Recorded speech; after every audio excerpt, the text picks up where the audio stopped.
அமெரிக்காவின் அதிநவீன F-35 விமானத்தை ஈரான் தாக்கியது எப்படி? அதிநவீன தொழில்நுட்பம் கொண்ட ரேடார்கள் சிக்காததுமான அமெரிக்காவின் F-35 ரக போர் விமானத்தை ஈரான் கண்டுபிடித்து தாக்கியிருப்பது உலக நாடுகளை திகைப்பில் ஆழ்த்தியுள்ளது. குறிப்பாக ஈரானின் பாதுகாப்பு அரண்கள் சிதைக்கப்பட்டு விட்டதாக அமெரிக்க அதிபர் ட்ரம்ப் தெரிவித்து வந்த நிலையில் இந்த சம்பவம் நடந்துள்ளது. அமெரிக்காவின் விலையுயர்ந்த மற்றும் அசைக்க முடியாது என கருதப்படும் F-35 விமானம் தனது வரலாற்றிலேயே இதுவரை போர்க்களத்தில் தாக்கப்பட்டதில்லை. ஆனால் நேற்று முன்தினம் ஈரான் வான்நிலைக்குள் பறந்த அந்த விமானத்தை ஈரானிய பாதுகாப்பு படை குறிவைத்து தாக்கியது.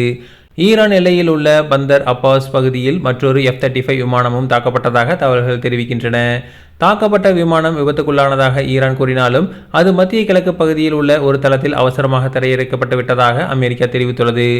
அதிர்ச்சியில் அமெரிக்கா, நாங்கள் விரும்பும் இடத்தில் பறக்கிறோம், எங்களை யாரும் சுட முடியாது என்று அதிபர் ட்ரம்ப் கடந்த வியாழக்கிழமை பெருமிதம் தெரிவித்தார்.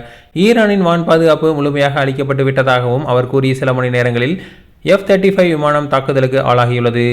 சுமார் $100 மில்லியன் மதிப்புள்ள இந்த விமானத்தை இடைமறிக்கும் காட்சிகளை வீடியோவாக வெளியிட்டு அமெரிக்காவிற்கு ஈரான் அதிர்ச்சியை கொடுத்துள்ளது. ரேடாரில் சிக்காத ஸ்லெத் தொழில்நுட்பம் கொண்ட இந்த F-35 விமானத்தை ஈரான் எப்படி தாக்கியது என்பது குறித்து பாதுகாப்புத்துறை நிபுணர் சந்தீப் புனிதன் கூறும்போது, ஸ்லெத் தொழில்நுட்பம் என்பது ரேடார்கள் மட்டுமே கண்டுபிடிக்க முடியாதது. ஆனால் இத்தகைய விமானங்கள் வெளியிடும் வெப்பத்தை உணரும் திறன் வாய்ந்த இன்ஃப்ராரெட் தொழில்நுட்பம் மூலம் இதை கண்டறிய முடியும். F-35 விமானம் ஒற்றை என்ஜின் கொண்டது என்பதால் இது அதிகப்படியான வெப்பத்தை வெளியிடுகிறது.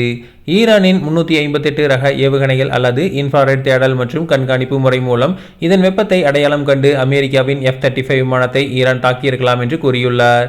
இந்த சம்பவம் உலகளாவிய பாதுகாப்பு உத்திகளில் பெரும் மாற்றத்தை ஏற்படுத்தும் என கருதப்படுகிறது.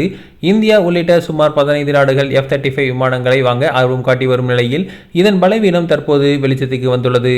உலகிலேயே அதிக தடைகளை சந்தித்துள்ள ஈரான் மாக் 1.6 வேகத்தில் ரேடார்களில் சிக்காமல் பறக்கும் சக்தி வாய்ந்த அமெரிக்காவின் அதிநவீன போர் விமானத்தை கண்டுபிடித்து தாக்கியிருப்பது உலக அரசியலில் இது ஒரு புதிய மாற்றத்தின் தொடக்கம் என புவிசார் நிபுணர்கள் தெரிவித்துள்ளனர்.